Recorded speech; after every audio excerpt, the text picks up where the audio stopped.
Okay, good morning everyone. Welcome back to the Two-Stroke Turbo channel, where all your microcar dreams come true, and Stella's tail is wagging just a little bit. See that there? The closer I get, the more it wags. She really likes having daddy rubber belly. It's another hot summer day. It's late July. Boy, I can't believe how fast time's gone by. We got the fan on, keeping the shop cool, and we're working on one of our favorite cars. It's not a picnic table. Could be, I guess. It's a Porsche 914, a really beautiful one. You can see the reflection there of my lights. We've been restoring this beauty a little by little. You can see, or maybe you can't see, the registration sticker there. That gives you an indication of how long this car has been in a restoration process. Oh my gosh, 1996, that's 27 years, if my math is correct.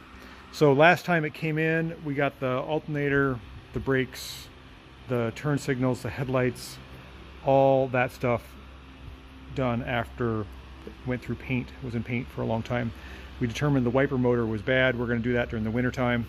And now the new sail panel vinyl is on. And we are working on, what are we working on today? Oh yeah. We're going to do an electronic ignition conversion kit. So this is a Pertronix igniter electronic ignition kit, and we're going to take out the old antiquated points, which are way down in here. Let me turn the light on. There we go. Here's our distributor. It normally sits like this.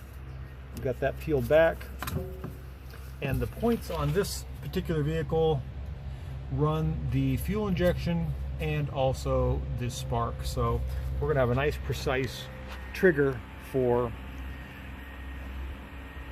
our injection and spark needs. But you can see it's not super easy to get down in there. I've got to get the condenser off, which the screw is right there, and I've got to insert all the electronic bits in there. But it's tight in there and you don't want to drop anything. So I'm working on this mid-engine 914 through the hatch hole, and I hope to have this done very quickly so I can get to other cars. But you gotta take it easy. If you think you can do a job quick, it'll bite you in the rear end if you drop a bolt down there where you can't get it. So we're gonna take it nice and easy. We're gonna see how much better this thing runs with a new performance electronic ignition kit. I think it's gonna be great. All right, so it's a few minutes later. You can see that I've got the Pertronix unit all in there. The base plate goes where the points are. That bolts down. They give you a little spacer. This little spacer goes in between the reluctor ring and the unit to get the right amount. I did have a little trouble with the magnetic reluctor ring, getting it to fit over the point cam. It has 4 square slots on it, and it didn't want to go. It took me a while to get that down in there. I now got it. It's got to be lower than, whoops, it has to be lower than the unit to function so I can get a magnetic trigger. And I carefully put the grommets in the side of the distributor and ran the wires up, positive to positive on the coil and negative to where the old points were. So I'm going to put this back together. Be sure to put the rotor in. If you don't do that, it will not start. So put the rotor in like that, and the rotor should contact that spacer just barely. So we'll snap this back on there and fire it up, and we've got our timing hole here on the fan. We're going to check our timing and see what it is. So this is only for the air-cooled Porsche 914. There's a big plastic thing you unscrew here. What's it look like? Where is it? Here it is. It's this. You unscrew this, and that gives you access to the little notch. You can see that notch in there? And there should be a white mark on the fan. That's how we're going to adjust the timing.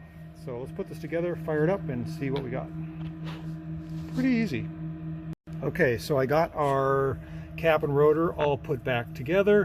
One thing you have to be careful of, see the red wire here that comes out of the distributor and plugs on to the number 15, which is the positive side of the coil. I had that red wire on this terminal, the high terminal, and this hose, when the engine vibrates around, pulled it right off. So you gotta be careful of other things in the engine compartment. I have since moved it down below, and let's see if it starts up. It should start.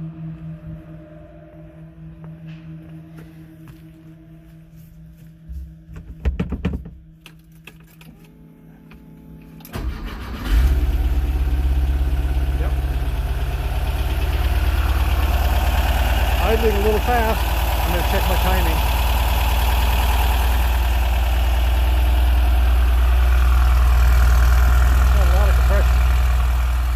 So we've got our timing gun and everything hooked up on number 1 cylinder, ready to time our Porsche through the timing hole. When you know it, there is no timing mark on the fan from this location. So I took a mirror like this and I shined it down in there to see where the timing mark is, and when you know it, I pulled all this out of the fan. This was all in the fan. It's like the fan draws in everything. The last time this car came in, there was a bunch of stuff in the fan as well. So, well, I don't know. Gotta clean out your fan. Okay, once you find your mark and get your timing set the way you want it, let's see how she responds.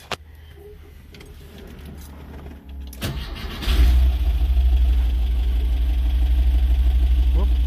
I pulled a fuse out, thinking that I was doing a favor for not having the blower motor come on. I gotta put that back in. We got our fuse back in. Randomly the blower motor comes on, and I was trying to resolve that issue. Let's see now. Turn the key. Okay, we've got a nice low idle, 800. Turn the generator off.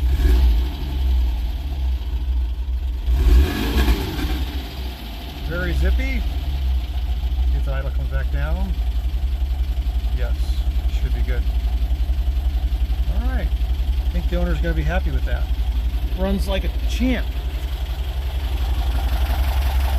Very nice. Very nice. Got a lot of compression. Very, very nice. I like these little cars.